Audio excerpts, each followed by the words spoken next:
പടച്ചറപ്പിന്റെ സ്വർഗത്തിന്റെ അവകാശികളാണെങ്കിൽ നിങ്ങൾക്ക് ആർക്കെങ്കിലും കഴിയോ നിങ്ങൾ ആരെങ്കിലും മരണത്തെ ഇഷ്ടപ്പെടുമോ? ഈ ഭൂമിയിൽ നിന്ന് മരിച്ചിട്ട് എന്നെ മണ്ണിന്റെ അടിയിലേക്ക് വരാൻ പരലോകത്തേക്ക് എഴുന്നേറ്റ് നിൽക്കാൻ എന്നിട്ട് അള്ളാഹു പറയുകയാണില്ല നബിയേ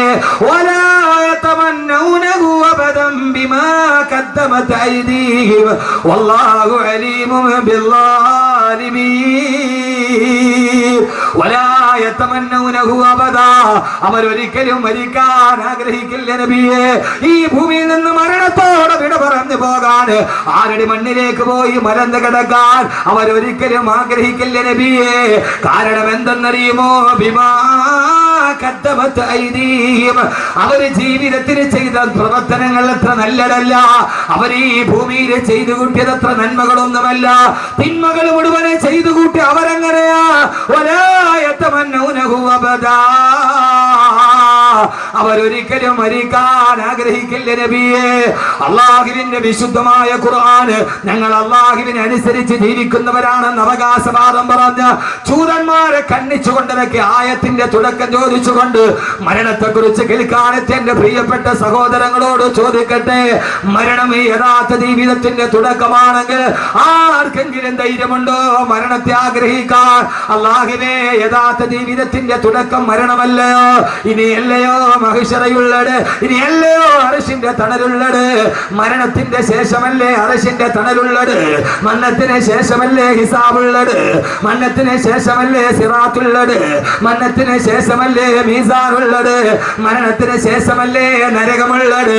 മരണത്തിന് ശേഷമല്ലേ സ്വർഗത്തിന്റെ സുന്ദരതയുള്ളത്? അതുകൊണ്ട് എനിക്ക് നീ ദുനിയാവിൽ ജീവിക്കണ്ട, എത്രയും പെട്ടെന്ന് എനിക്ക് ഇവിടെ നിന്ന് മരിച്ചാൽ മതിയെന്ന് എന്റെ സഹോദരന്മാരെ ആഗ്രഹിക്കാൻ കഴിയുന്നില്ല. അല്ലാഹു പറയുകയാണ്, അവരുടെ ജീവിതത്തിൽ അവര് ചെയ്തു വെച്ച കാര്യങ്ങൾ എത്ര നല്ലതല്ലാത്തത് കൊണ്ട് അവരാരും മരണത്തെ ആഗ്രഹിക്കില്ലെന്ന് അള്ളാഹുവിന്റെ വിശുദ്ധ ഖുർആൻ. അള്ളാഹുവിന്റെ ഖുർആനിൽ അള്ളാഹു പറയുകയാ, നിങ്ങൾ ആരെങ്കിലും അള്ളാഹുവിന്റെ വിനായത്തിന്റെ അടയാളം മരിക്കാൻ ആഗ്രഹിക്കുക എന്നുള്ളത്. വലിയ ഔലിയാക്കൾക്ക് ഇവിടെ ജീവിക്കണമെന്ന് വലിയ ആഗ്രഹമൊന്നുമില്ല. അതുകൊണ്ട് തന്നെ അവർക്ക് പണത്തിനോട് വലിയ അത്യാർത്തിയൊന്നുമില്ല. അള്ളാഹുവിന്റെ യഥാർത്ഥ വലിയകളാരാ? അവര് പണത്തിനോട് ആർത്തികളുള്ളവർ. അവരായിരത്തോടും ലക്ഷങ്ങളോടും കോടികളോടും ആർത്തിയുള്ളവരല്ല. അവർ അള്ളാഹുവിന് ഇഷ്ടപ്പെട്ടവരാണെങ്കിൽ, ഹബീബായ നബി മുഹമ്മദ് മുസ്തഫ സല്ലല്ലാഹു അലൈഹി വസല്ലമയെ സ്നേഹിക്കുന്നവരാണെങ്കിൽ അവർ ലക്ഷത്തിന്റെയും കോടികളുടെയും കഥ പറയുന്നവരല്ല. അവരെത്രയും പെട്ടെന്ന് ഈ ഭൂമിയിൽ നിന്നും മരിക്കണമെന്ന് ആഗ്രഹിക്കുന്നവരാണ്. യഥാർത്ഥത്തിൽ ജീവിതത്തിൽ ആഗ്രഹിക്കേണ്ടത് മരിക്കാൻ, എത്രയും പെട്ടെന്ന് മരിക്കണം. അല്ലാഹു തൗഫീഖ് തരട്ടെ.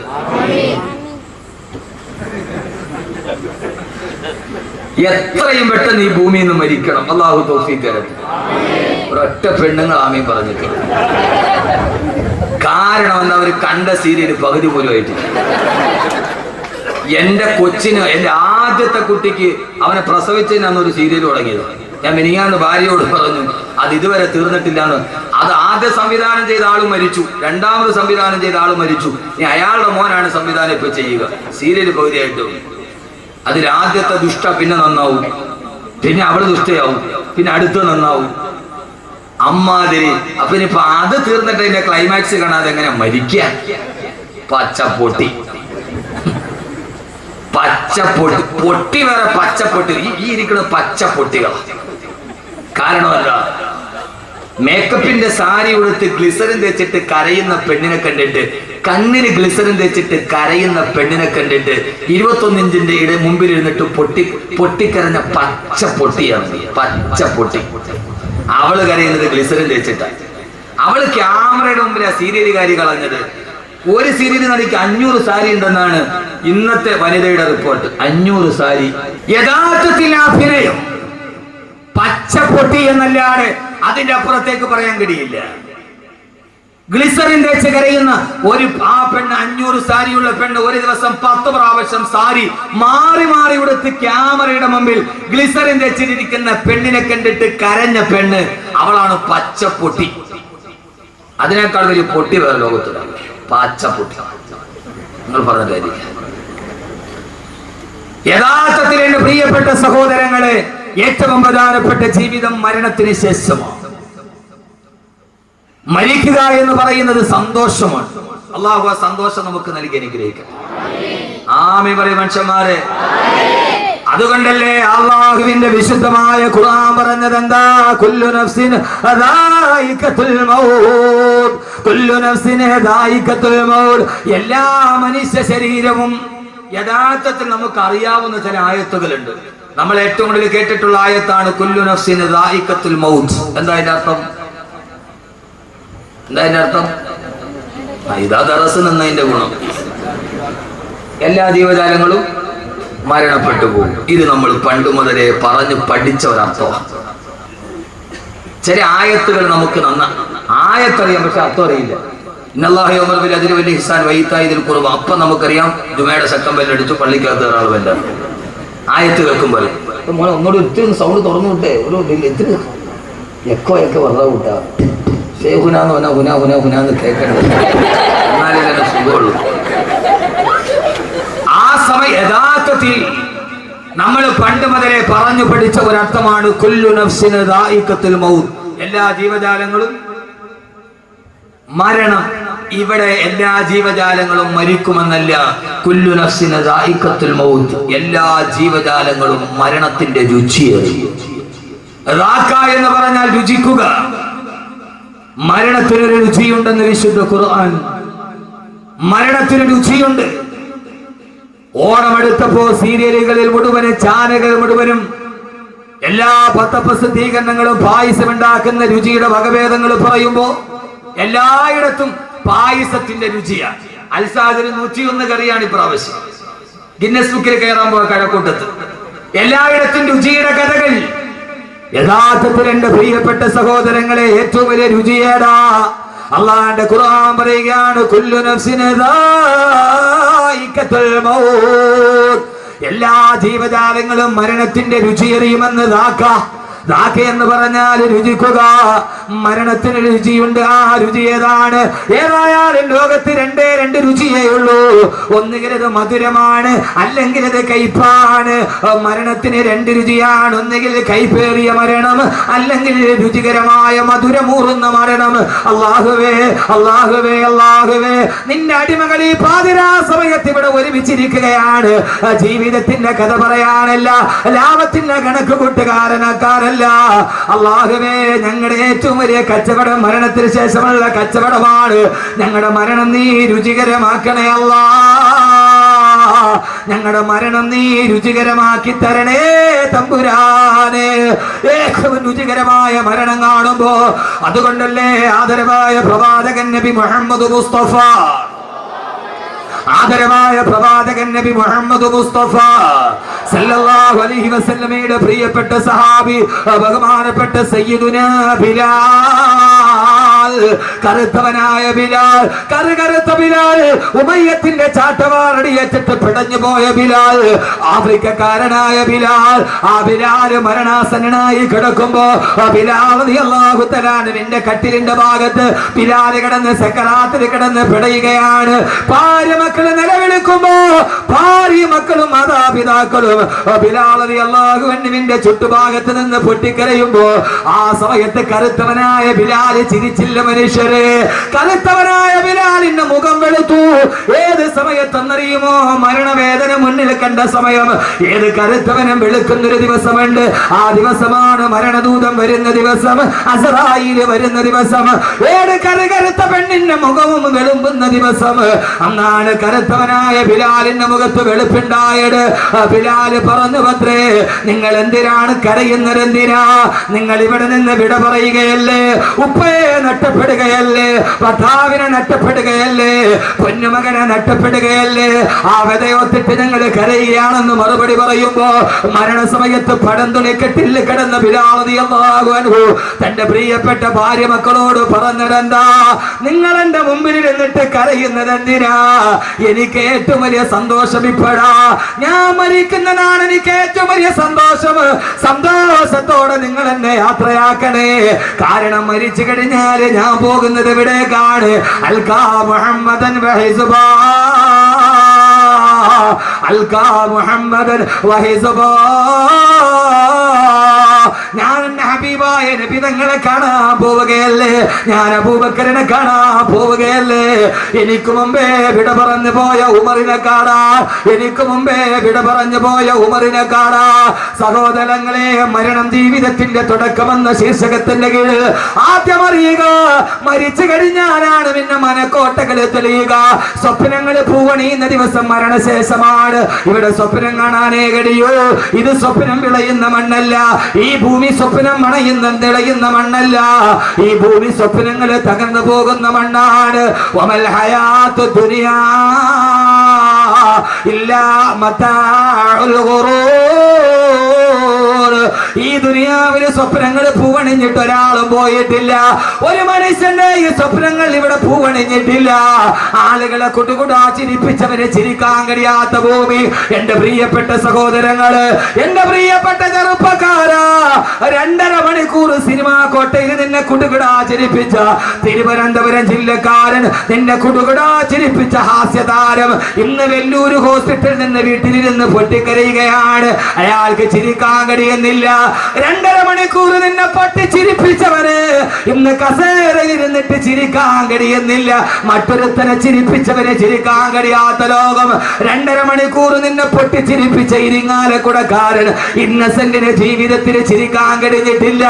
ആ മഹാനായ നടൻ പോലും നിങ്ങളുടെ ഭാഷയിൽ ഞാൻ പറഞ്ഞാൽ, ആ വലിയ നടൻ പോലും പറഞ്ഞത് എന്തെന്നറിയുമോ? സിനിമയിൽ ഞാൻ 200ഓളം സിനിമയിൽ ഞാൻ അഭിനയിച്ചിട്ടുണ്ട്.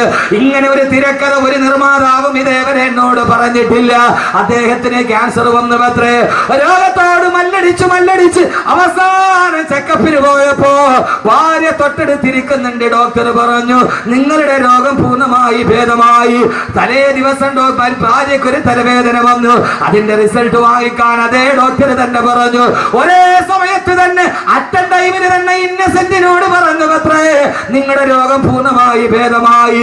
റിസൾട്ട് വാങ്ങിച്ചിട്ട് ഭാര്യയോട് പറഞ്ഞു, ഭാര്യയ്ക്ക് ക്യാൻസർ ആണ്, ഭാര്യയ്ക്ക് ക്യാൻസറിന്റെ തുടക്കമാണ്. ഭർത്താവിന് രോഗശമനം വന്ന ദിവസം തന്നെ ഭാര്യയ്ക്ക് ക്യാൻസർ പിടിപെട്ട ഒരു തിരക്കട ഇന്നേ വരെ അപ്രഭാളികളിൽ ഞാൻ കണ്ടിട്ടില്ല. ഞാൻ എന്റെ ജീവിതത്തിലാണ് ഇത് അനുഭവിച്ചത്. സഹോദരങ്ങളെ, ഇന്ത്യ രാജ്യത്തെ മുഴുവനും അടക്കി ഭരിച്ച ഇന്ത്യൻ നാഷണൽ കോൺഗ്രസിന്റെ പ്രസിഡന്റും പോയി ലണ്ടനിലേക്ക് ചികിത്സയ്ക്ക് വേണ്ടി.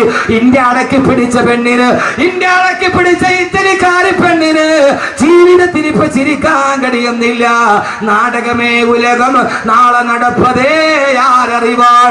തമിഴന്റെ വാക്കുകളാണ് വലുത്. നാടകമേ ഉലകം, നാളെ നടപ്പതേ ആരറിവാൾ. ഈ ഉലകം നാടകമാണ്. ഇതൊരു നാടകത്തേതിയിലെ തിരക്കഥയാണിത്. നമ്മൾ ഈ നാടകത്തിലെ അഭിനേതാക്കളാണ്. ഇടയ്ക്ക് വില്ലൻ നായകനാവുന്നു, ഇടയ്ക്ക് നായകന് വില്ലനായി മാറുന്നു. സഹോദരങ്ങളെ, ഇത് ദുനിയാവ്, സ്വപ്നം കരിഞ്ഞ ഭൂമിയാണ് ഈ ദുനിയാവ്. ദുനിയാവ് സൂക്ഷിക്കേണ്ടതാണ് നെഞ്ച, പരലോക നന്മയ്ക്കുള്ളതായാൽ മുഞ്ച. ഈ ദുനിയാവ് ഇത് വിട പറയുന്ന ലോകം, സ്വപ്നങ്ങൾ കാണാൻ കഴിയാത്ത ലോകം. ഈ മദ്രസയുടെ സെക്രട്ടറിക്ക് ഒരു മകളുണ്ടായിരുന്നു. 8 വയസ്സ് വരെ പൊട്ടിച്ചിരിച്ച പൊന്നുമോൾ, ഉപ്പയുടെ കൈപിടിച്ച് നടന്നു പോയ പൊന്നുമോൾ. കഴിഞ്ഞ റമളാനിൽ ജീവിതത്തിലേക്ക് വന്നത് സഹിക്കാൻ പറ്റാത്ത വാർത്ത. ഇക്കഴിഞ്ഞ ദിവസം നടന്നു പോയത് 22 ദിവസം മുമ്പ് ആ മനുഷ്യൻ കയ്യിൽ പിടിച്ച് നടത്തിയ 8 വയസ്സുകാരി മോൾ എവിടേക്കോ പോയി, 6 അടി മണ്ണിലേക്ക്. ഇനി എന്നാണ് ഉപ്പയാ മോളെ കാണുക? 8 വയസ്സ് വരെ കയ്യിൽ താലോലിച്ച് നടന്ന ഉമ്മ തന്നെ മുഖേത് കവിടത്താണോ മുത്തം കൊടുത്തത്? ആ മുത്തം കൊടുത്ത മകളെ ഇനി എന്നാണ് കാണുക? എവിടെയാണ് 6 അടി മണ്ണിലേക്ക് പോവുക? സഹോദരങ്ങള്, കെട്ടിപ്പൊക്കിയതെല്ലാം തകർന്നു പോകുന്ന ഈ ദുനിയാവ് ആ മകൾ ഉപ്പയെ കാത്തിരിക്കുന്നുണ്ട്. എപ്പോഴെന്നറിയുമോ? മരണം ജീവിതത്തിന്റെ തുടക്കമാണ്. ആ ഉപ്പയെ കാത്തു മകളിരിക്കുന്നുണ്ട്. എവിടെയെന്നറിയുമോ? നിന്റെ കബറിലേക്ക് കൊണ്ടുപോയി നിന്നെ മയ്യത്തിറക്കി വെച്ചിട്ട് അതിന്റെ മുകളിലേക്ക് ഒരു പിടി മണ്ണും വാരിയിട്ടിട്ട്, മിൻഹാ ഖലഖനാകും വഫീഹാ നുഈദുകും വമിൻഹാ നുഖ്രിജുകും താറതൻ ഉഖറാ. പെരുങ്കല്ല് മുകളിൽ വെച്ചു മിൻഹാ തൊട്ട് ഓതിയിട്ടു മണ്ണും ഇട്ട് സ്ഥലവും വീട്ട് അതിന്റെ മുകളിൽ ഒരു പെരുങ്കല്ലും വെച്ചിട്ട് എല്ലാവരും വിട പറഞ്ഞു കഴിയുമ്പോ മണ്ണിട്ട് മൂടിയിട്ട് കബറിന്റെ ഉള്ളിലേക്ക് വെച്ചിട്ട് വിട പറയുമ്പോ ആ സമയത്ത് കബറിലേക്ക് ആദ്യം വരുന്നത് അടക്കി പിരിഞ്ഞിട്ട് പള്ളിക്കാട്ടിൽ നിന്ന് സർവരും പോകുമ്പോ കബറിലേക്ക് ആദ്യം വരുന്നത് മുൻകരൻ നക്കീറുമല്ല, അടുത്തേക്ക് വരുന്നത് മലക്കുകളല്ല. അതിനു മുമ്പ് നിന്റെ ഉപ്പ മരിച്ചു പോയിട്ടുണ്ടെങ്കിൽ, നിന്റെ ഭാര്യ മരിച്ചു പോയിട്ടുണ്ടെങ്കിൽ, നിന്റെ ബന്ധുക്കൾ മരിച്ചു പോയിട്ടുണ്ടെങ്കിൽ, നിന്റെ പൊന്നുമോള് മരിച്ചു പോയിട്ടുണ്ടെങ്കിൽ അവരുടെ ആത്മാവ് കബറിൽ കിടക്കുന്നവനെ കാണാനെത്തുമെന്ന് ഇതേവരെ കള്ളം പറയാത്ത നാവ് കൊണ്ട് റൂഹി ഫിദാ നബി മുഹമ്മദ് മുസ്തഫ. ആ മനുഷ്യൻ മരിച്ചിട്ട് മണ്ണിന്റെ അടിയിലിട്ടിട്ട് പോകുന്ന ദിവസം കാണാൻ വരും ഉപ്പ. ഈ ലോകത്തെ കുറിച്ചാണ് ഞാൻ പറയുക. ഉപ്പ, എന്താണ് ഞാൻ വിട പറഞ്ഞതിന് ശേഷം ഭൂമിയിലെ വിശേഷം? ഹബീബായ നബി മുഹമ്മദ് മുസ്തഫ. അറിയാത്തതറിയുക സഹോദരങ്ങള്, ആദ്യം മരണപ്പെട്ടു പോയവന്റെ ആത്മാവുകൾ, അതിനു മുമ്പേ മരിച്ചുപോയവർ കബറിന്റെ ഉള്ളിൽ നേരത്തെ മരിച്ചുപോയ ബന്ധുക്കളുടെ വാപ്പയുടെ ഉമ്മയുടെ റൂഹുകൾ പരസ്പരം അഭിവാദ്യം ചെയ്യുമെന്ന് നബി മുഹമ്മദ് മുസ്തഫ. നിങ്ങൾ നോക്ക് മനുഷ്യന്മാരെ, ഞാൻ കടയും കടക്കഥയും പറയാൻ വന്നതല്ല. എനിക്ക് നിങ്ങളോട് പറയണം, എനിക്ക് പറയേണ്ടത് ഈ ഭൂമിയുടെ വിജ്ഞാനമാണ്. ഈ ഭൂമിയുടെ വിജ്ഞാനമല്ല, ആഖിറത്തിന്റെ വിജ്ഞാനമാണ്. ആഖിറത്തിന്റെ വിജ്ഞാനമാണിത്. ഇത് കരിങ്കലിനെ കരയിപ്പിച്ച വിജ്ഞാനമാണ്. അള്ളാഹു ഇത് പഠിക്കാൻ തൗഫീഖ് നൽകട്ടെ. അള്ളാഹു ഇത് പഠിക്കാൻ തൗഫീഖ് നൽകട്ടെ. അത് പഠിപ്പിക്കാനാണ് സംവിധാനമില്ലാത്തത്. ആർക്കറിയാം? മണ്ണിലേക്ക് കൊണ്ടുപോയി വെച്ചാൽ പിന്നെ പ്ലാസ്റ്റിക് ചുരുട്ടിയിട്ട് വലിച്ചെറിയാനുള്ളതല്ല. നിന്നെ അവിടെ കൊണ്ടുപോയി വെച്ചാൽ നിന്റെ ഉപ്പ മരിച്ചിട്ട് കണിയാപുരം പള്ളിയുടെ ഖബർസ്ഥാനം ഉണ്ടെങ്കിൽ കാണാൻ വരും, മോനെ എനിക്ക് ശേഷം നിന്റെ വാർത്തകൾ എന്തൊക്കെയായിരുന്നു. 6 അടി മണ്ണിന്റെ ഉള്ളിലിരുന്നിട്ട് വാപ്പയോട് മകൻ സംസാരിക്കുന്ന ദിവസം ഖബറിലെ പ്രഥമ രാത്രിയാണ്. ഖബറിലെ പ്രഥമ രാത്രിയാണ്. അള്ളാഹു നമ്മൾ അവിടെ നന്നാക്കി തരട്ടെ. ഇവിടെ ഈ മൊഞ്ചുണ്ടായിട്ട് കാര്യമില്ല, ഈ തഴമ്പ് ഇവിടെ ഉണ്ടായിട്ട് കാര്യമില്ല. ഈ തഴമ്പ് ആഖിറത്തിലേക്ക് കൊണ്ടുപോകണം. അതിന് വിജ്ഞാനം പഠിക്കണം. ഏത് വിജ്ഞാനം? ഏത് വിജ്ഞാനം? കരിങ്കലിനെ കരയിപ്പിച്ച വിജ്ഞാനം പഠിക്കണം. അവിടേക്ക് നമ്മൾ തുടങ്ങുകയാണ്. അള്ളാഹു തൗഫീഖ് നൽകട്ടെ. ഇവിടെ എഴുന്നേറ്റിന് മഹ്ശറയിലൊക്കെ നമുക്ക് പോകണം. ഈ ചുരുങ്ങിയ ദിവസം സമയം കൊണ്ട് അള്ളാഹു പറയുന്നത് മുഴുവനും ജീവിതത്തിൽ പകർത്താൻ അള്ളാഹു തൗഫീഖ് നൽകി. അല്ലാതെ എന്തെങ്കിലും പറഞ്ഞിട്ട് പോകാൻ ഞാൻ വന്നതല്ല. പഠിക്കണം. ഇന്ന് നമ്മുടെ ലക്ഷ്യം തെറ്റിപ്പോയി. ദറസിന്റെ പടിവാതിലുകൾ അടയ്ക്കപ്പെട്ടു. എന്തുകൊണ്ടെന്ന് ചോദിച്ചാൽ യൂറോപ്പിനെ നമ്മൾ സ്വീകരിച്ചു. നമ്മളെ വിട്ടു. യൂറോപ്പ് മതി, പടിഞ്ഞാറ് മതി എന്നൊരു ചിന്ത നമുക്കുണ്ടായി. മക്കളെ UK വിട്ട് പഠിപ്പിച്ചാൽ അവൻ ഏറ്റവും നല്ലവനാണ്, അവൻ ആഖിറത്തിൽ പ്രയോജനപ്പെട്ടു എന്ന് നമ്മൾ കരുതി. നിങ്ങൾ ഈ കണിയാപുരം മുതൽ കഴക്കൂട്ടം വരെ ഏത് സ്ഥലത്തും നിങ്ങളൊരു 2 പരസ്യമാണ് ഏറ്റവും കൂടുതൽ. 2 പരസ്യം. കണിയാപുരത്ത് നിങ്ങൾ പോയാൽ അവിടെ കാണുന്ന ഏറ്റവും വലിയ പരസ്യം ഏതാ? മലേഷ്യൻ ഗോൾഡ് സൂക്കിന്റെ എന്റെ വലിയ ഹബീബാണ് അദ്ദേഹം. അദ്ദേഹത്തിന് അനുജന്റെ മോളെ വിവാഹം കഴിച്ചിരിക്കുന്ന എന്റെ ഏറ്റവും അടുത്ത സുഹൃത്താണ്. അള്ളാഹു നല്ല ബർക്കത്ത് കൊടുക്കട്ടെ. മലേഷ്യൻ ഗോൾഡ് സൂക്കിന്റെ പരസ്യം നമ്മൾ കാണും. പക്ഷെ അതിനേക്കാൾ കൂടുതൽ കണിയാപുരം മുതൽ കഴക്കൂട്ടം വരെ പോയാൽ അല്ലെങ്കിൽ തിരുവനന്തപുരം വരെ പോയാൽ ഏത് ഇലക്ട്രിക് പോസ്റ്റിലും 2 പരസ്യമാണ് കൂടുതൽ. ഒന്ന്, UK പഠിക്കാൻ അവസരം. മക്കളെ നമ്മൾ UK വിട്ടു. ഒന്നേതാ? UK പഠിക്കാൻ അവസരം. രണ്ടാമത്തെ ഏറ്റവും കൂടുതൽ പരസ്യമുള്ളത് മൂലക്കുരു ഓപ്പറേഷൻ ഇല്ലാതെ സുഖപ്പെടുത്തും.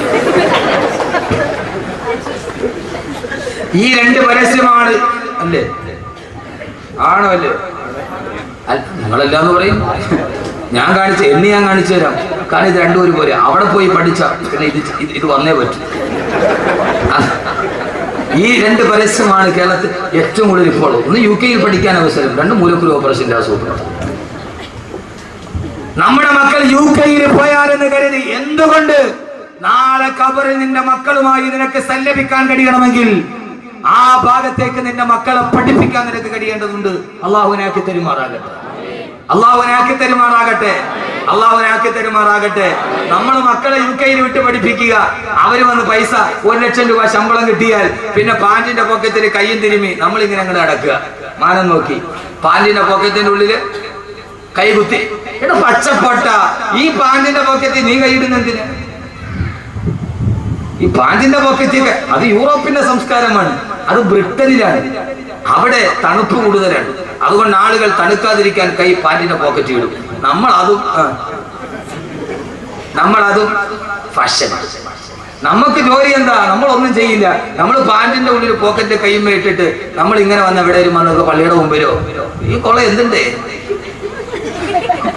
നമ്മൾ പാന്റിന്റെ പോക്കറ്റിൽ കൈയിട്ടിട്ട് നമ്മൾ ഈ ദുനിയാവിനെ അറ്റത്ത് പിടിച്ചിട്ട് ഈ വാഫിയും ഈ കോഴ്സ് എന്തുണ്ടേ? നമ്മുടെ കുട്ടികളെ UK വിട്ട് പഠിപ്പിക്കുക. ഈ പാന്റിന്റെ പോക്കറ്റ് കൈയിടല് തന്നെ യൂറോപ്പ് പഠിപ്പിച്ച അത് യൂറോപ്പിന് അത് അവര് തണുപ്പുള്ളത് കൊണ്ട് പാക്കറ്റ് കൈയിട്ടതാണ്. യഥാർത്ഥത്തിൽ നമ്മൾ എന്ത് ചെയ്തു? യൂറോപ്പിനെ കടമെടുത്തു. പടിഞ്ഞാറ് മതി എന്ന് കരുതി അവിടെ നിന്ന് മാറ്റിയിട്ട് കരിങ്കല്ലിനെ കരയിപ്പിക്കുന്ന വിജ്ഞാനം പഠിപ്പിക്കാൻ എന്ന് നമുക്ക് കഴിയുന്നുവോ? അന്നല്ലാതെ മരണം ജീവിതത്തിന്റെ തുടക്കമാവില്ല. അങ്ങനെ പഠിപ്പിക്കാത്തവന് മരണം ജീവിതത്തിന്റെ അവസാനമാണ്, അവന് പിന്നീടില്ല. അള്ളാഹു നമ്മൾ അതിൽ നിന്ന് കാത്തിരക്ഷിക്കട്ടെ. അള്ളാഹു നമ്മൾ അതിൽ നിന്ന് കാത്തിരക്ഷിക്കട്ടെ. അള്ളാഹു നമ്മൾ അതിൽ നിന്ന് കാത്തിരക്ഷിക്കട്ടെ. നമ്മൾ എന്ത് ചെയ്യണം? യൂറോപ്പ് എന്ന് പറഞ്ഞാൽ എന്താ? യൂറോപ്പ് പച്ച വ്യഭിചാരം പഠിപ്പിച്ച നാട്. ഏത് യൂറോപ്പ് എന്ന് പറഞ്ഞാൽ എന്താ? പ്രശസ്തനായ ഒരു എഴുത്തുകാരനുണ്ട് കേരളത്തിൽ, രാമു കരിയാട്ട്. അറിയോ രാമു കരിയാട്ടിനെ? അറിയില്ല. നിങ്ങൾ ഇങ്ങനെ ഈ ചന്തയിൽ നിന്ന് കിട്ടുന്ന ഈ പൊടിമീനും തിന്നിട്ട് നിങ്ങൾ നടന്നാൽ മതി. നിങ്ങൾക്ക് ദുനിയാവ് അറിഞ്ഞൂടെ മനുഷ്യന്മാര്. പ്രശസ്തനായ എഴുത്തുകാരനാണ് രാമു കരിയാട്ട്. ഒന്നുകൂടി പറഞ്ഞാൽ ചെമ്മീന്റെ സംവിധായകൻ. വലിയാര് കണ്ടോന്ന് ഇപ്പൊ ചോദിക്കും. നമുക്ക് നേരെ ബുദ്ധി അങ്ങനെ പോകും. എന്റെ വായനയുടെ ലോകം വിശാലമാണ്. നിങ്ങൾ കരുതുന്നതിനൊക്കെ അപ്പുറത്താണ് എന്റെ വായനയുടെ ലോകം. ഞാൻ ഇത് മാത്രം വായിക്കുന്ന ഒരാളല്ല. എന്റെ വായനയുടെ ലോകം നിങ്ങളൊക്കെ കരുതുന്നതിന് അങ്ങേ അപ്പുറത്താണ്. വൈക്കം മുഹമ്മദ് ബഷീറിന്റെ കഥയൊക്കെ ഞാൻ 4 പ്രാവശ്യം വായിച്ചിട്ടുണ്ട്. എന്റെ ജോലിയെ വായന എന്റെ വായനയുടെ ലോകം നിങ്ങൾ ഉദ്ദേശിച്ച അങ്ങനെ ഒരു മൂല്യാനല്ലേ? എല്ലാം വായിക്കും. എന്നാലേ ഈ ലോകത്ത് ദൈവത്ത് നടക്കും. എന്നാലേ ഈ ലോകത്തിന് ദൈവത്ത് നടക്കൂ. എന്റെ പ്രിയപ്പെട്ട സഹോദരങ്ങളെ, ലോകം വളർന്നനുസരിച്ച് നമ്മുടെ പ്രബോധനവും പോകേണ്ടതുണ്ട്. രാമു കാര്യാട്ട് ലണ്ടനിൽ പോയി. ലണ്ടനിൽ പോയപ്പോ സായിപ്പിന്റെ അതിഥിയായിട്ട് താമസിച്ചു. ആ സമയത്ത് ഭയങ്കര തണുപ്പ്. സായിപ്പ് മാതാമയും കൂടെ തീ കത്തിച്ചു. സായിപ്പ് മദാമയും രാമു കാര്യാട്ടും കൂടെ തീ കായായിരിക്കുക. അപ്പോ മദാമ പറഞ്ഞു സായിപ്പിനോട്, സായിപ്പേ എനിക്ക് വല്ലാതെ തണുക്കുന്നു, നിങ്ങൾ എന്നെ ഒന്ന് ചേർത്ത് പിടിക്കാൻ പറഞ്ഞു. അപ്പോ സായിപ്പ് പറഞ്ഞു മദാമയോട്, എനിക്കിപ്പോ നിന്നെ ചേർത്ത് പിടിക്കാനുള്ള മൂടില്ല, രാമുവെ പറ്റുമെങ്കിൽ നീ ഒന്ന് ചേർത്ത് പിടിക്കാൻ. ഇതാണ് യൂറോപ്പ്. ഇതാണ് യൂറോപ്പ്. കിണിക്കണ ഇതാണ് യൂറോപ്പ്.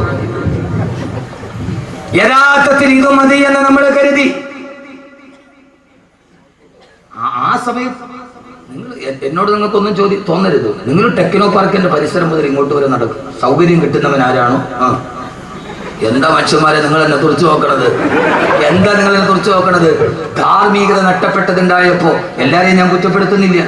ടെക്നോ പാർക്കിൽ നിന്ന് വെള്ളിയാഴ്ച കൃത്യമായി എന്റെ ജുമയിൽ പങ്കെടുക്കാൻ വേണ്ടി വരുന്ന എത്രയോ ചെറുപ്പക്കാരുണ്ട്. ഞാൻ എല്ലാരെയും കുറ്റപ്പെടുത്തുന്നില്ല.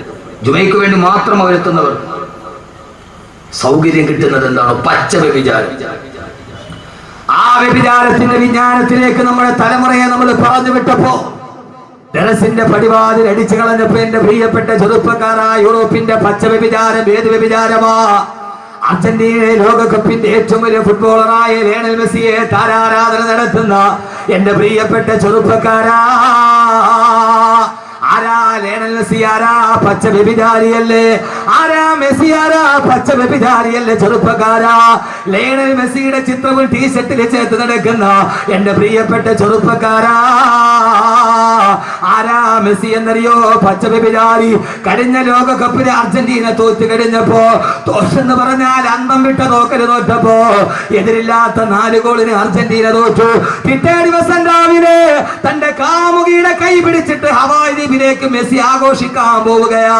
എയർപോർട്ടിൽ വെച്ച് തന്റെ അരക്കി പോട്ട് വസ്ത്രമില്ലാത്ത കാമുകിയുടെ കയ്യിൽ പിടിച്ച് ഫോട്ടോയ്ക്ക് പോസ്റ്റ് ചെയ്തപ്പോ ആരാ മോനെ ഒരാള് വ്യഭിചരിക്കാൻ പോയാൽ തന്നെ ആരും അറിയാതെ പോകരാ പതിവ്. പക്ഷേ ഞാൻ വ്യഭിചരിക്കാൻ പോവുകയാണെന്ന് കാമുകിയുടെ തോളത്തെ കയ്യിലിട്ടിട്ട് എയർപോർട്ടിൽ വെച്ച് ഫോട്ടോയ്ക്ക് പോസ്റ്റ് ചെയ്ത പച്ച വ്യഭിചാരിയായ മെസ്സിയുടെ സംസ്കാരം, ആ സംസ്കാരം പഠിപ്പിച്ചു നമ്മുടെ മക്കളെ. ഇസ്ലാമിന്റെ യൂറോപ്പിന്റെ സംസ്കാരം പഠിപ്പിച്ചപ്പോ യഥാർത്ഥത്തിൽ മുസ്ലിം ലോകത്തിന് വന്നത് ഇതാണ്. അതല്ല എന്റെ പ്രിയപ്പെട്ട ചെറുപ്പക്കാരാ, എന്റെ പ്രിയപ്പെട്ട സഹോദരങ്ങളോട് ഞാൻ പറയുകയാ, ഏത് വിജ്ഞാനമാ പഠിപ്പിക്കേണ്ടത്? യുകെയിലെ അവസരമല്ല, കരിങ്കല്ലിനെ കരയിപ്പിച്ച വിജ്ഞാനം പഠിപ്പിച്ചു കൊടുക്കണം. കരിങ്കല്ലിനെ കരയിപ്പിച്ച വിജ്ഞാനം പഠിപ്പിക്കണം. ഏടാ കരിങ്കല്ലിനെ പഠിപ്പിച്ച വിജ്ഞാനമേടാ. കൊടുങ്കാട്ടിലൂടെ നടന്നു പോകുമ്പോ റൂഹുമാഹിയുടെ മുമ്പിൽ ഇരുന്നിട്ടൊരു കരിങ്കല്ല് പൊട്ടിക്കരഞ്ഞില്ല മുഅ്മിനീങ്ങളെ? ഒരു കരിങ്കല്ല് ഇരുന്നിട്ട് പൊട്ടിക്കരയുകയാ. ഈസാ നബി അലൈഹി സ്വലാത്തു വസ്സലാം ചോദിച്ചു, കരിങ്കല്ലേ എന്തിനാണ് കരയുന്നതെന്ന് ചോദിച്ചപ്പോ ആ സമയത്താണ് കണ്ണുനീരിട്ട് വീണ കരിങ്കല്ല് പറഞ്ഞത്, പ്രിയപ്പെട്ട ചെറുപ്പക്കാരെ അറിയുക, ഇത് നിരർത്ഥക വാടത്തിന്റെ വാടമല്ല. ഈ കാണുന്ന കരിങ്കല്ല് പൊട്ടിക്കരഞ്ഞുവത്രേ. കരിങ്കല്ലിന്റെ കണ്ണിലൂടെ കണ്ണുനീര് തടം തല്ലിയാത്തൊഴുത്തുവത്രേ. റൂഹുല്ലാഹി ഈസാ നബി ചോദിച്ചു, കരിങ്കല്ലേ എന്തിനാണ് കരയുന്നതെന്ന് ചോദിച്ചപ്പോ ആ സമയത്താണ് കരിങ്കല്ല് പറഞ്ഞത്, അൽഹമനി റബ്ബി വഖൂദുഹൻ നാസു വൽ ഹിജാറ. എന്റെ അല്ലാഹു എനിക്ക് അറിയിപ്പിച്ചു തന്നു, നാളെ നരകത്തിൽ തീ പിടിപ്പിക്കാൻ ഉപയോഗിക്കുന്നത് കരിങ്കല്ലിനെയാണ്. നാളെ നരകത്തിന്റെ കുണ്ടത്തിലോട്ട് വലിച്ചു വെക്കുന്നത് മനുഷ്യരെയും കരിങ്കല്ലുകളെയുമാ എന്ന് അല്ലാഹു എനിക്ക് അറിയിപ്പിച്ചു തന്നു. അതറിഞ്ഞത് മുതൽ ഞാൻ ഇവിടെ ഇരുന്ന് കരയുകയാണെന്ന് പറഞ്ഞു കരിങ്കല്ല്. ആ കരിങ്കല്ലിനെ പോലെ തന്നെയാ മനുഷ്യന് നരകത്തിലെ തീക്കുണ്ടങ്ങളാ. എന്തേ മനുഷ്യരെ കരയുന്നില്ല? എന്തേ കവളിലൂടെ കണ്ണുനീര് തടം തല്ലിയാത്തൊഴുകുന്നില്ല? എന്റെ അള്ള എന്നോട് പറഞ്ഞു, നാളെ നരകത്തിൽ കത്തിക്കപ്പെടുമല്ലോ എന്നോത്തിട്ട് വടിയരികിരുന്ന് കരിങ്കല്ല് കരയുന്നത് കണ്ടപ്പോ അവിടെ ഇരുന്നു കൊണ്ട് ഈസാ നബി കരിങ്കല്ലിന്റെ കരച്ചിൽ കണ്ടപ്പോ ഈസാ നബി അള്ളാഹിനോട് ദുആ ചെയ്തു, അല്ലാഹുവേ അല്ലാഹുവേ അല്ലാഹുവേ, ഈ കരിങ്കല്ലിന്റെ കരച്ചിൽ കണ്ടിട്ട് സഹിക്കുന്നില്ല അല്ലാ, ഇതിന് നീ എന്തെങ്കിലും ഒരു പരിഹാരം ഉണ്ടാക്കണം. അല്ലാഹു പറഞ്ഞു, ഈസാ നബിയെ ആ കരിങ്കല്ലിനോട് പറയുക, അതിനെ മാത്രം ഞാൻ നരകത്തിലിടില്ലെന്ന്. ഈ ഭൂമി ലോകത്തിലെ മുഴുവൻ കരിങ്കല്ലുകളെ നരകത്തിലിട്ട് ആളിക്കത്തുമ്പോ ഈ കരിങ്കല്ലിനെ മാത്രം ഞാൻ നരകത്തിലിടുന്ന് പറയ ഈസാ. ഈസാ നബി അലൈഹി സ്വലാത്തു വസ്സലാം ആ കരിങ്കല്ലിന്റെ അരികിൽ ഇരുന്നിട്ട് തടികി തലോടിയിട്ട് പറഞ്ഞു, കല്ലേ കരയണ്ട കല്ലേ, കല്ലേ കരയണ്ട കല്ലേ. ഇതേത് കഥയെന്നറിയോ? മനുഷ്യൻ കരിങ്കല്ലിനെ തടകി ആശ്വസിപ്പിച്ച കഥ. കേൾക്കുക സഹോദരങ്ങളെ, ആ കരിങ്കല്ലിനെ തടകി തലോടിയിട്ട് ഈസാ നബി പറഞ്ഞു, അത്ര കരിങ്കല്ലേ കരയണ്ട കല്ലേ, കരയണ്ട കല്ലേ, അല്ലാഹു നിന്നെ മാത്രം നരകത്തിൽ നിന്ന് മോചിപ്പിച്ചിരിക്കുകയാ.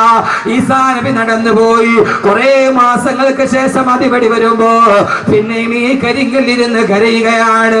ഈസാ നബി ചോദിച്ചു, അത്ര കരിങ്കല്ലേ എന്തിനാണ് ഇനിയും കരയുന്നതെന്ന് ചോദിച്ചപ്പോ കരിങ്കല്ല് പറഞ്ഞ മറുപടി, ഈസാ നബിയെ ആദ്യം ഞാൻ കരഞ്ഞത് ഖൗഫൻ ലിറബ്ബി,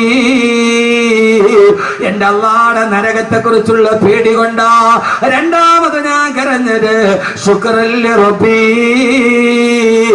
എന്റെ അല്ലാഹുവിനോടുള്ള നന്ദി രേഖപ്പെടുത്താനാ. എല്ലാ കല്ലുകളും നരകത്തിലോട്ട് വലിച്ചെറിയുമ്പോ എന്നെ മാത്രം നരകത്തിൽ നിന്ന് മോചനം നടത്തിയ എന്റെ റബ്ബിനോടുള്ള നന്ദി കാരണത്താലാണെന്ന് കരിങ്കല്ല് പോലും കരഞ്ഞു പോയെങ്കിൽ ഈ കരിങ്കല്ലിനെ കരയിപ്പിക്കുന്ന വിജ്ഞാനം പഠിക്കണം. ഈ കരിങ്കലിനെ കരയിപ്പിക്കുന്ന വിജ്ഞാനം പഠിക്കണം.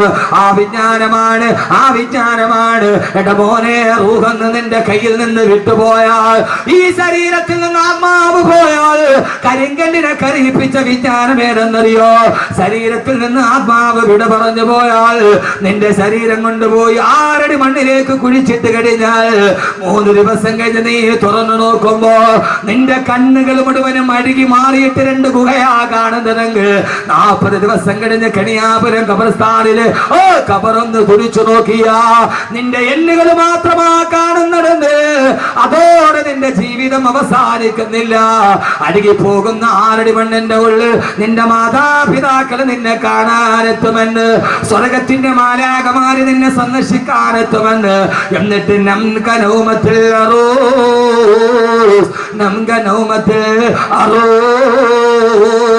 പുതുമണവാളൻ ഉറങ്ങുന്നത് പോലെ ഉറങ്ങിക്കൊള്ളുക എന്ന് സ്വർഗമാലാകമാര് നിന്നോട് പറയുന്ന അല്ലാഹുവിന്റെ മലക്കുകളുടെ വചനം കേട്ട് 6 അടി മണ്ണിൽ നിനക്ക് മരന്ന് കിടക്കാൻ കഴിയുമെന്ന്.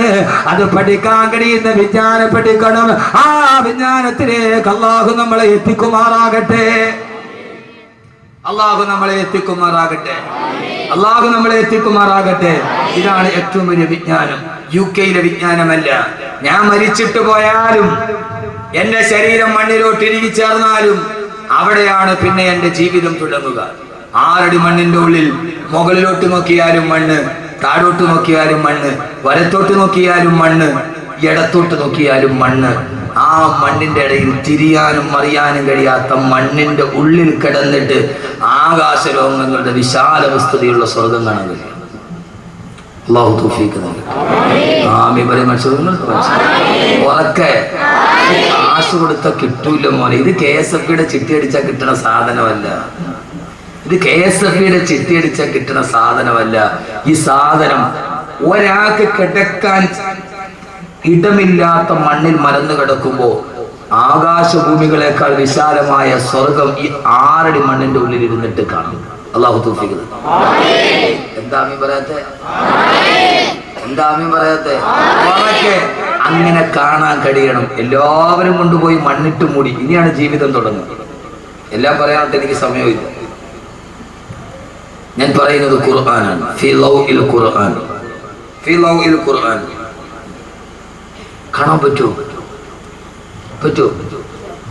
ഇല്ല ഇല്ല. ഈ 6 അടി മണ്ണിന്റെ ഉള്ളിൽ ഒരാൾക്ക് കിടക്കാൻ സ്ഥലമില്ല. അവിടെ പിന്നെ ആകാശഭൂമികളുടെ വിശാലതയുള്ള സ്വർഗം എങ്ങനെ കാണും? ഹൂർലിങ്ങളെ കാണും. النار يعرضون عليها غدوا وعشيا ويوم تقوم الساعة أدخلوا آل فرعون أشد العذاب. അല്ലാഹു പറയുകയാണ്, ഖബറിന്റെ ഉള്ളിലേക്ക് അടക്കപ്പെട്ട് കഴിഞ്ഞാൽ ഇത് അഹ്മദ് കബീറിന്റെ വീരവാദമല്ല, അവന്റെ പ്രസംഗത്തിന്റെ കൊടുപ്പ് കൂട്ടാനല്ല. അന്നാറു യുറദൂന അലൈഹാ ഗുദുവൻ വഅശിയാ.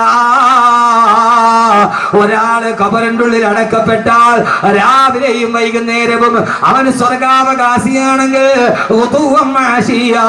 പ്രഭാതത്തിലും പ്രദോഷത്തിലും രാവിലെയും വൈകുന്നേരവും അള്ളാന്റെ മലക്കുകൾ അവനെ സ്വർഗം കാണിച്ചു കൊടുക്കും.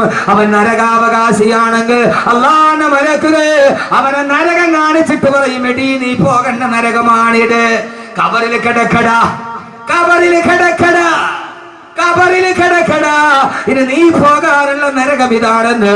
ഖബറിൽ കിടക്കുമ്പോ രാവിലെയും വൈകുന്നേരവും സ്വർഗവും നരകവും ആ ഖബറിന്റെ ഉള്ളിൽ കാണിക്കപ്പെടുമെന്ന് അല്ലാഹുവിന്റെ വിശുദ്ധ ഖുർആൻ. അന്നാറു യുറദൂന അലൈഹാ ഗുദുവൻ വഅശിയ. അവൻ സ്വർഗാവകാശിയാണെങ്കിൽ രാവിലെ മലക്കുകൾ ഖബറിന്റെ ഉള്ളിൽ നടക്കുന്നത് എന്താ? ഖബറിന്റെ ഉള്ളിൽ നടക്കുന്നത് എന്താ? സ്വർഗാവകാശിയാണെങ്കിൽ സ്വർഗം കാണിച്ചിട്ട് പറയും, കണ്ടോ നിനക്ക് പോകാനുള്ള സ്വർഗമാണ്. ആ സ്വർഗത്തിലെ ഹൂർലിങ്ങളെ കാണും. ഇൻഷാ അല്ലാഹ് നിങ്ങൾ ഇരിക്കും. ഞാൻ അടിപൊളി ഹൂർലിനായ ഒരു പെണ്ണിനെ കുറിച്ച് പറഞ്ഞാൽ, അവള് 400 കിലോമീറ്റർ അപ്പുറത്ത് നിന്ന് ചിരിച്ചാൽ ആ ചിരി ഇവിടെ കാണാൻ പറ്റും. ആ പെണ്ണിന്റെ കൈ പിടിച്ചിട്ട് പോവാം. ഇൻഷാ അല്ലാഹ് ഇരുന്നാൽ അവസാനം വരെ ഇരുന്ന ആ പെണ്ണിന്റെ പേര് സൈലും പറഞ്ഞാൽ ഇരിക്കൂ. ഇരിക്കും. ആ പെണ്ണിനെ കാണണ്ടേ? അടിപൊളി സ്വർഗത്തിൽ. അവളുടെ പേര് സൈഡ് അഡ്രസ് ചെയ്ത് ഞാൻ പറഞ്ഞാൽ കാണണോ? സരിതേ മാതിരി ഒന്നുമില്ല. കേരള മന്ത്രിസഭയെ മറിച്ചിടാൻ ഒരു പെണ്ണിന് പറ്റൂമി. അതൊന്നുമല്ല. ഇത് 400 മൈല്. 400 മൈൽ എന്ന് പറഞ്ഞാൽ എത്ര കിലോമീറ്റർ വരും? 400 1 മൈൽ എത്ര കിലോമീറ്ററാണ്? ഇതെന്ത് മനുഷ്യന്മാരാ. ഇനിയിപ്പോ അത് ഞാൻ പഠിപ്പിച്ചത്. 1.5 വരില്ല, 1.6 കിലോമീറ്റർ, 1.6 കിലോമീറ്റർ, 1.5. അപ്പൊ ഏതാണ്ട് 400 മൈൽ അപ്പുറം എന്ന് പറഞ്ഞാൽ ഏതാണ്ട് 500-550 കിലോമീറ്റർ. 550 കിലോമീറ്റർ എന്ന് പറഞ്ഞാൽ കണിയാപുരത്ത് നിന്ന് 550 കിലോമീറ്റർ ഏതാണ്ട് കാസർഗോഡ് സേലം അല്ലേ? 550 അവിടെ എഴുതി വെച്ചിട്ടുണ്ട്. മയിൽക്കുച്ചിയിൽ എഴുതി വെച്ച വിജ്ഞാനമാണത്. എന്റെ കൂടെ പണ്ടൊരു ഡ്രൈവർ ഉണ്ടായിരുന്നു. അവൻ എന്നെ വായിച്ചിട്ട് പറഞ്ഞു, ഉസ്താദെ സലീം 550 കിലോമീറ്റർ. അപ്പൊ ആ പെണ്ണ് സേലത്ത് നിന്നിട്ട് ചിരിച്ചാൽ അവളുടെ ചിരിക്കുന്ന പല്ലിന്റെ പ്രകാശം കണിയാപുരത്ത് കാണും. ഓ, നീ ഇപ്പൊ കൊണ്ടടക്കണ പെണ്ണ് 9 മണിക്ക് അവിടെ പോയിട്ട് ചിരിച്ചോണ്ടിരുന്ന അവള് പ്രൈവറ്റ് ബസ്സിൽ വന്ന് കയറി അതങ്ങോട്ട് പോയാൽ കമ്പിയുടെ ഇടയ്ക്കുള്ള പിന്നെ കാണാൻ പറ്റും. ഇരിക്കും, ഞാൻ പറഞ്ഞാൽ അവസാനം വരെ ഇരിക്കുമല്ലോ. അള്ളാഹു തൗഫീഖ് നൽകി, അള്ളാഹു തൗഫീഖ് നൽകട്ടെ. ആദരവായ പ്രവാചകൻ നബി മുഹമ്മദ് മുസ്തഫ, ഹബീബായ നബി മുഹമ്മദ് മുസ്തഫ സല്ലല്ലാഹു അലൈഹി വസല്ലമ അല്ലാഹുവിന്റെ പ്രിയപ്പെട്ട സഹാബത്തിനോട് പറഞ്ഞു കൊടുത്തതാണ്, സഹാബ സഹാബ സഹാബ, നാളെ ഖബറിൽ ഇരിക്കുമ്പോ അവൻ ഈ ദുനിയാവിൽ അനുഭവിച്ചതിനേക്കാളേറെ പരലോകത്ത് അനുഭവിക്കാൻ പോകുന്ന സൗഭാഗ്യങ്ങൾ മുഴുവനും അവൻ ഖബറിൽ കണ്ടുകൊണ്ടിരിക്കുമെന്ന് ഹബീബായ നബി മുഹമ്മദ് മുസ്തഫ. ഖബറിലെ സഹോദരങ്ങളെ ഏകാന്തതയല്ല, ഭാര്യയെ വിട്ടുപോയാലും മക്കളെ വിട്ടിട്ട് പോയാലും എല്ലാവരെയും വിട്ടിട്ട് ഏകാന്തതയുടെ ഖബറിൽ കിടന്നാലും ആ ഖബറിൽ നമ്മൾ ഒറ്റയ്ക്കല്ല. ആ ഖബറിൽ രാവിലെയും വൈകുന്നേരവും മലക്കുകൾ വരും, സ്വർഗ്ഗഹൂറികൾ വരും. അവര് വന്ന് സന്തോഷത്തോടെ വർത്തമാനങ്ങൾ പറയും. പേടിക്കണ്ട, ഇനി നീ വരുമ്പോൾ നിനക്ക് അനുഭവിക്കാനുള്ള സ്വർഗമാണിതെന്ന് ആ ഫിറൗനിന്റെ പതനത്തിന്റെ കഥ പറയുമ്പോ അല്ലാഹുവിന്റെ വിശുദ്ധ ഖുർആൻ, അല്ലാഹുവേ ആരുടെ മണ്ണിൽ മലന്ന് കിടക്കുമ്പോ ആ സമയത്ത് സ്വർഗത്തിന്റെ കാഴ്ച കണ്ട് ചിന്തിക്കാൻ, റബ്ബേ നീ ഞങ്ങൾക്ക് അനുഗ്രഹം നൽകണേ തമ്പുരാനെ, ഞങ്ങൾക്ക് അനുഗ്രഹം നൽകണേ തമ്പുരാനെ, ഞങ്ങൾക്ക് അനുഗ്രഹം നൽകണേ തമ്പുരാനെ. അങ്ങനെ കാലാകാലം കിടക്കേണ്ടുന്ന ഖബറിൽ, കാലാകാലം കിടക്കേണ്ടുന്ന ഖബറിൽ അങ്ങനെ കഴിയുമ്പോഴാണ്, കുറെ നാള് ഖബറിൽ കഴിയുമ്പോഴാണ്, ഖബറിലെ അനുഭവങ്ങളൊക്കെ ധാരാളം പ്രസംഗിച്ചിട്ടുണ്ട്. അങ്ങനെ എല്ലാവരും മരിച്ച് ഏറ്റവും അവസാനം ലോകാവസാനമായി. ലോകം അവസാനിച്ചു. ലോകാവസാനം കേൾക്കാത്ത ആരെങ്കിലും ഉണ്ടോ കൂട്ടത്തിൽ? ഇല്ലല്ല. അപ്പൊ ലോകാവസാനമൊക്കെ നന്നായിട്ട് പഠിച്ചില്ലേ? ലോകം അവസാനിച്ചു. എല്ലാവരും ഖബറിന്റെ ഉള്ളിൽ കിടക്കുക. എല്ലാവരും എന്ന് പറഞ്ഞ ഞാനും നിങ്ങളും അടക്കമുള്ള സർവ്വ ചരാചരങ്ങളും മണ്ണിന്റെ അടിയിൽ മലന്നടക്കുക. ലോകാവസാനമായി. ഏതാണ്ടൊക്കെ അടുത്ത് അമേരിക്ക സിറിയ ആക്രമിക്കാൻ തീരുമാനിച്ചിട്ട് പിന്തിരിഞ്ഞു എന്നാ പറയുക. ലോകാവസാനത്തിന്റെ 2 അടയാളങ്ങൾ ഏതാണ്ട് ഇപ്പൊ വക്കത്തെത്തി നിൽക്കും. ഒന്ന്, അമേരിക്ക സിറിയ ആക്രമിക്കണം. എന്നാലേ ലോകാവസാനത്തിന്റെ അടുത്ത അടയാളം വരുമ്പോ ഞാൻ പറയാം. ലോകാവസാനം പറയാൻ ബാക്കി വെച്ചത് ഞാൻ ആദ്യം പറയാത്ത പിന്നീട് പറയും. ഇനി അടുത്തൊരു കാസറ്റും കൂടെ ഞാൻ നിൽക്കുന്നുണ്ട്, ലോകാവസാനം പറയാൻ മറന്നുപോയത്. ബാക്കി വെച്ചതല്ല, പറയാൻ മറന്നുപോയത്. അങ്ങനെ കുറെ കിട്ടിയിട്ടുണ്ട്. എന്റെ പ്രിയപ്പെട്ട, ഒന്ന്, ലോകാവസാനത്തിന്റെ 2 അടയാളം നമ്മുടെ മുമ്പിൽ ഇപ്പൊ നിൽപ്പണം. ഒന്ന്, അമേരിക്ക സിറിയ ആക്രമിക്കണം. ആ ഒരു യുദ്ധം ഉണ്ടാവും. ഒന്നുകിൽ സിറിയ അല്ലെങ്കിൽ ഇറാൻ ഉണ്ടാവും, ഉറപ്പാണ്. 2, മോഡി ഇന്ത്യയുടെ പ്രധാനമന്ത്രി ആവരുന്നല്ല, നരേന്ദ്രമോദി ഇന്ത്യയുടെ പ്രധാനമന്ത്രി ആവണം. എന്നാലും ലോകം അവസാനിക്കും.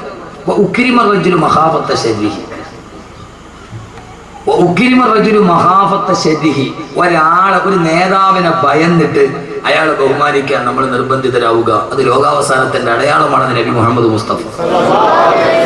മോഡി ഇന്ത്യയുടെ പ്രധാനമന്ത്രി ആയി എന്ന് കരുതുക.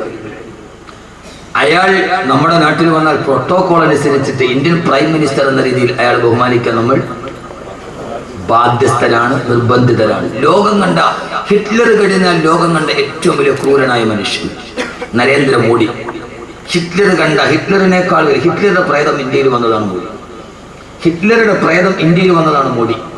ആ പ്രേതം കയറി കൂടിയ ശരീരമാണ് മോദിയുടെ ശരീരം. അയാൾ പ്രധാനമന്ത്രി ആയാലും ലോകാവസാനത്തിന്റെ അടയാളം അവിടെ നിങ്ങൾ പേടിക്കണ്ട, നമ്മൾ പറഞ്ഞിടത്തേക്ക് കാര്യങ്ങൾ വരികയാണ്. നമ്മൾ പറഞ്ഞിടത്തേക്ക് മോഡി പ്രധാനമന്ത്രിയായി നോക്കി ഇന്ത്യയിൽ മുസ്ലിമീങ്ങൾ ആരും കുറഞ്ഞു പോകില്ല. ഫിർഔനിന്റെ കൊട്ടാരത്തിൽ ജനിച്ചവനാണ് മൂസ, ആ മൂസയുടെ അനുയായികളാണ്. ഫിർഔന്റെ ജനിച്ച ഉടനെ തല കൊയ്യാൻ പോയവന്റെ കൊട്ടാരത്തിൽ ജനിച്ച കരീമുല്ലാഹി മൂസാ നബിയുടെ ദീനാണ് നമ്മുടെ ദീൻ. അപ്പൊ അതുകൊണ്ട് അക്കാര്യത്തിലൊന്നും ആരും പേടിക്കേണ്ട ഒരു കാര്യമില്ല. ലോകാവസാനം ഏതായാലും ഉറപ്പാണ്. ഒരേടേറോ ഞാൻ പറഞ്ഞുതരാം. പറഞ്ഞതോ അത് പറയാൻ മറന്നുപോയാലും പറയണം, ഒന്നുകൂടി പറയണോ? അമേരിക്കയുടെ സർവ്വ സേനാ ക്യാമ്പുകളും സൈനിക ക്യാമ്പുകളും ടൈഗ്രീസിന്റെയും യൂഫ്രട്ടീസിന്റെയും തീരത്ത്. ഞാനത് അവനെ വെറുതെ പറഞ്ഞിട്ട് പോകാൻ വന്നതല്ല, വെറുതെ ചിരിച്ചു കളിച്ച് പോകാനാണെങ്കിലും ഓക്കെ. പക്ഷേ 2 മണിക്കൂർ കൊണ്ടൊരു മാറ്റം ഉണ്ടാവും. അമേരിക്കയുടെയും സഖ്യകക്ഷികളുടെയും സർവ്വ സൈനിക ക്യാമ്പുകളും യൂഫ്രട്ടീസ് നദിയുടെയും ടൈഗ്രീസ് നദിയുടെയും തീരത്താണ്. പെണ്ണാങ്കോല മനസ്സിലാവുന്നുണ്ടോ? എന്ത് യൂഫ്രട്ടീസ്, എന്ത് യൂഫ്രട്ടീസ്?